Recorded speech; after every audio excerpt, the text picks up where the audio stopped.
वीरभड़ माधो सिंह भंडारी गढ़वाल के राजा, 16वीं सदी के राजा राजा महिपत शाह के मुख्य सेनापति थे और उस समय गढ़वाल की राजधानी श्रीनगर गढ़वाल में हुआ करती थी। तो वीरभड़ माधो सिंह भंडारी के बारे में कई तरह की जानकारियां इतिहासकारों और अनेक लेखकों ने अपने मंतव्य के अनुसार दी है, लेकिन जो पुख्ता जानकारी डॉक्टर गोविंद चातक, जिन्होंने गढ़वाली लोकगीत एक सांस्कृतिक अध्ययन के नाम से एक रिसर्च किया और उस रिसर्च के बाद 1973 में एक गढ़वाली लोकगीत एक सांस्कृतिक अध्ययन के नाम से अपनी पुस्तक का प्रकाशन किया, तो इसमें उन्होंने वीरभड़ माधो सिंह भंडारी के बारे में जानकारी दी है और उनके इस शोध का आधार रहा है पवाड़े, क्योंकि इतिहास जो बनता है, इतिहास की जो खोज होती है, इतिहास के जो खोजने के आधार होते हैं वो पवाड़े लोक जनश्रुतियां और विभिन्न तरह के लेख, पुराने लेख, तत्कालीन लेख और अनेक जो जीवाश्म के तौर पर और अनेक जो पुरातत्व के जानकारियों के आधार पर जो कुछ भी सामग्रियां मिलती हैं वही इतिहास की सामग्री होती है। तो पवाड़ों के आधार पर डॉक्टर गोविंद चातक लिखते हैं कि माधो सिंह रिखोला लोदी के समकालीन थे। हालांकि रिखोला लोदी जो थे, रिखोला लोदी पवाड़ों के अनुसार माना जाता है कि वो राजा मान सिंह, कहा भी गया राजा मानशाह, तो राजा मान सिंह के सेनापति थे, लेकिन कई लेखकों ने यह माना है कि वो राजा महिपत शाह के मुख्य सेनापति थे रिखोला लोदी, और माधो सिंह भी राजा महिपत शाह के मुख्य सेनापति थे, जो 16वीं सदी के आसपास की बात है। पवाड़ों के आधार पर यह जानकारी मिलती है कि माधो सिंह भंडारी की एक प्रेम कहानी थी और उस प्रेम कहानी की नायिका थी रुक्मा। रुक्मा जो उनसे प्रेम तो करती थी, लेकिन उनके गांव मलेथा नहीं आना चाहती थी। मलेथा इसलिए नहीं आना चाहती थी कि मलेथा एक तरह से उखड़ यानी ऊसर भूमि थी, जहां जिस भूमि में कोई सिंचाई का साधन नहीं था, तो एक तरह से सूखापन उस भूमि में था, ऊसर भूमि। तो कहा जाता है कि माधो सिंह भंडारी ने इसी से प्रेरणा लेते हुए या एक तरह से अपनी प्रेमिका रुक्मा को पाने के लिए मलेथा की गूल, जिसका साक्ष्य आज भी हमें एक सुरंग के अंदर से निकलती हुई गूल के दर्शन होते हैं जब हम मलेथा गांव के ऊपर जाते हैं, तो माधो सिंह भंडारी ने उस गूल का निर्माण किया। तो एक बेहतरीन इंजीनियर का नमूना, एक नायाब नमूना जो मलेथा की गूल का माधो सिंह भंडारी ने मलेथा में पेश किया, तो निश्चित रूप से एक नायक के गुण माधो सिंह भंडारी के भीतर थे। तो उनका रुक्मा से जुड़ा एक पवाड़ा है। तो माधो सिंह भंडारी और रुक्मा के प्रेम से जुड़ा हुआ एक गढ़वाल का प्रसिद्ध पवाड़ा इस तरह है। कहीं सोच भंडारी तेरो मलेथा, ए जानो रुक्मा मेरा मलेथा,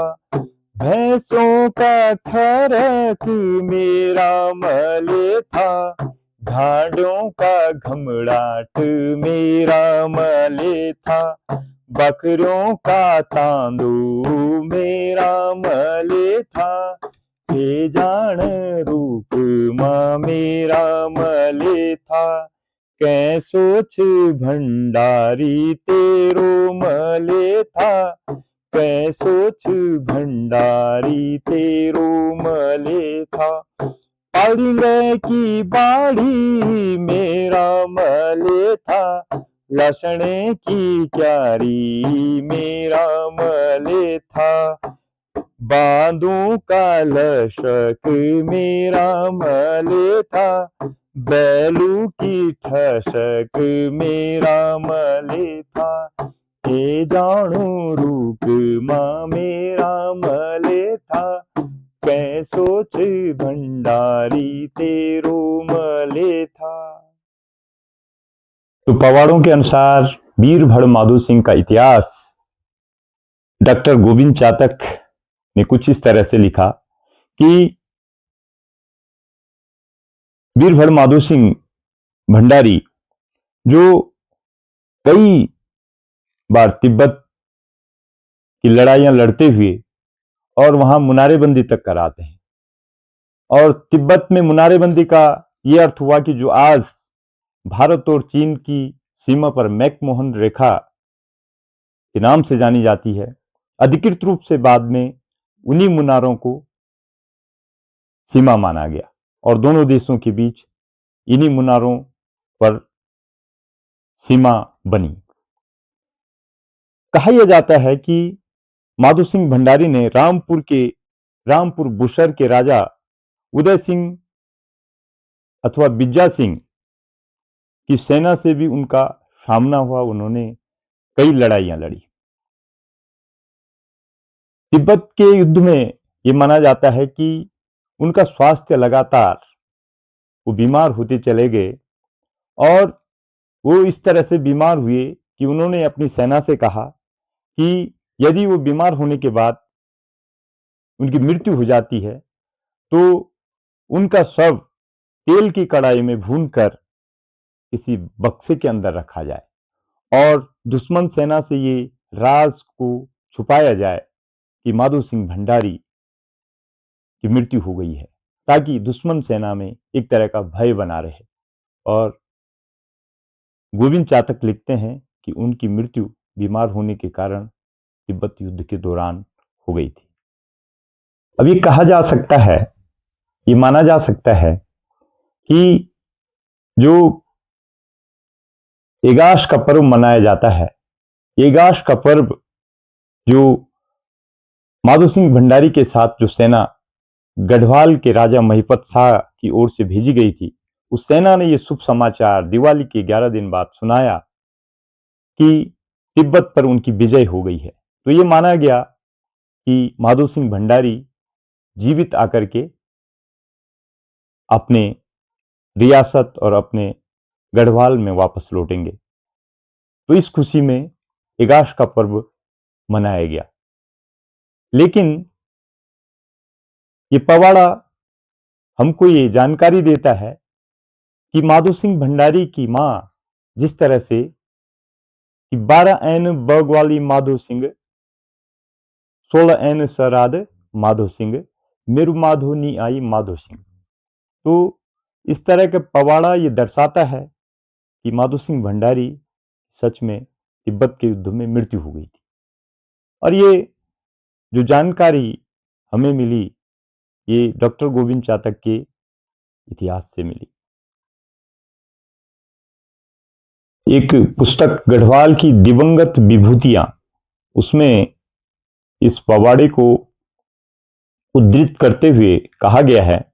कि उनके पुत्र गजे सिंह थे। और एक पवाड़े में भी इसकी जानकारी मिलती है कि रानीहाट नीजान गजे सिंह, छी दारू नी पेण गजे सिंह। तो गजे सिंह के बारे में ये पवाड़ा प्रसिद्ध है और गजे सिंह पुत्र थे माधो सिंह भंडारी के। तो ये इसके बारे में भी कई अलग अलग तरह के मंतव्य हैं कि उन्होंने अपने पुत्र की बलि जो मलियथा की कूल है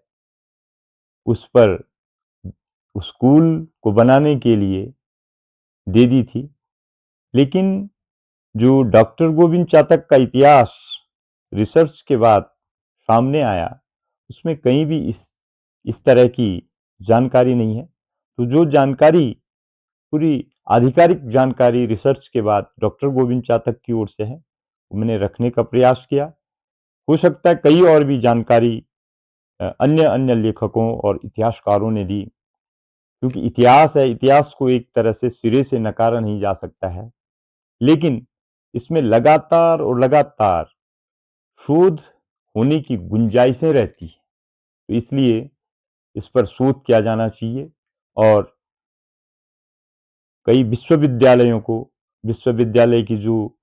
फैकल्टीज हैं उनको आगे आना चाहिए कि ऐसे महापुरुषों के बारे में, ऐसे बड़ों के बारे में, ऐसी वीर गाथाओं के बारे में जो हमारी संस्कृति और परंपरा के वाहक रहे हैं, संस्कृति और परंपरा के नायक रहे हैं, उनके विषय पर अधिक से अधिक शोध हों और ज़्यादा से ज़्यादा जानकारी